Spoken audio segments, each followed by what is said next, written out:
Yan, isang magandang umaga po sa ating lahat. Tayo po ay magluluto ng adobo. Ito po yung baboy. Ito po yung bawang. Ito po yung sibuyas. Ito po yung patatas. Sasamahan natin yan ng dating puti, suka at toyo. Siyempre, hindi mawawala dyan yung nor cubes. Pork. Kasama niya ang paminta, pamintang buo, pamintang durog at laurel. Siyempre, meron din si pampasarap. Ito na akong gagawin. Ayan, nagpapakuluto. Magpapainit na tayo, no? Siyempre, tama lang muna yung apoy. At ginagawa ko naman patatas muna, inigis ako para lumambot, no? Yung bawang, sunod sibuyas.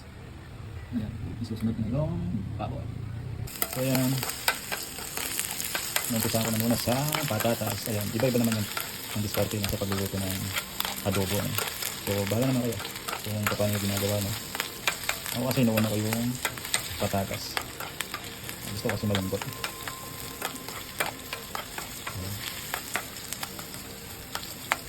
Mamaya alisin ko to, susunod ko na yung bawang. Ako naman inuna kong bawang sibuyas. Hindi ko alam, sabi ko masarap daw.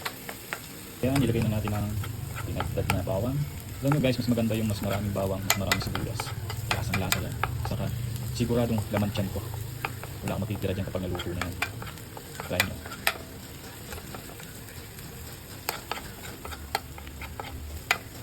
So ayan, nilagay na natin ang sibuyas.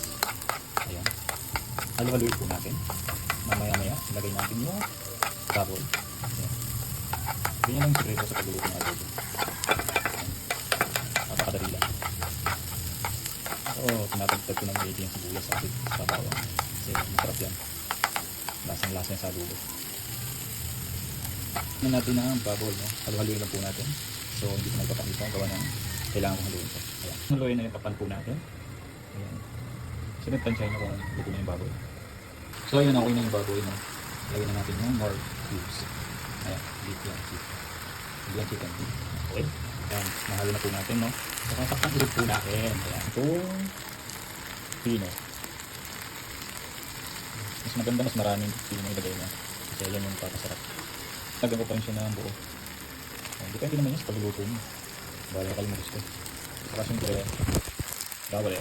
Ayan. Ako naman dalawa lagi nilalagay ko pag nagluluto ang adobo. Minsan 3-4 kasi pampalasa. So kapag natin, no? So yan, lagyan na natin ng toyo, nipis. Hindi lang muna. Yun. Ayan. Mas maganda gagawin ito. Ayan. Ayan. Pakuloyin po natin. Uy, bango na. Sobrang bango guys. Siyempre, lalagyan na natin siya ng suka. Nagpapasarap ng suka. Sarap. So, huwag muna tatakpan. Huwag muna natin tatakpan. Sabi nila, ewan ko, ba't hindi muna tinatakpan natin malagyan ng suka? Ganda, sarap. Sarap naman yan.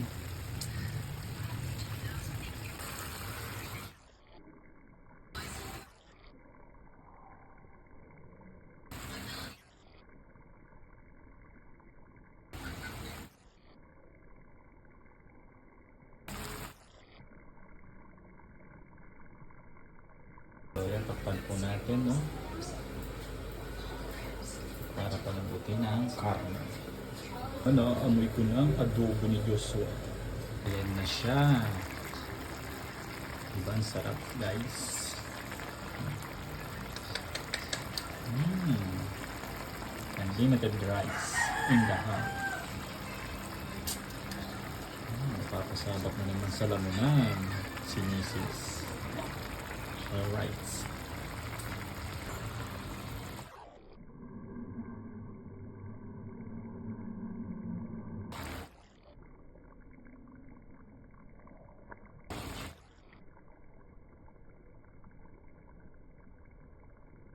So ayan, okay na po siya.